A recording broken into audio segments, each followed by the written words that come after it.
Hello everyone and welcome to Online Help Guide. Today in this video, I'm going to show you how to download Amazon app. So without any further ado, let's dive right into it.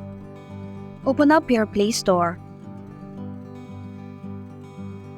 In the search box, type in Amazon app and perform your search. Tap on the Amazon application.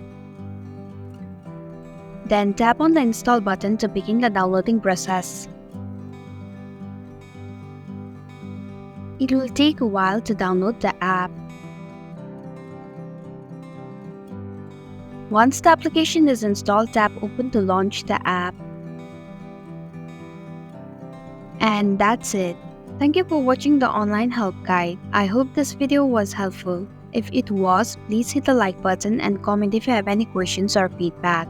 Also, if you are new to our channel, please subscribe and hit the bell icon so that you don't miss our upcoming videos.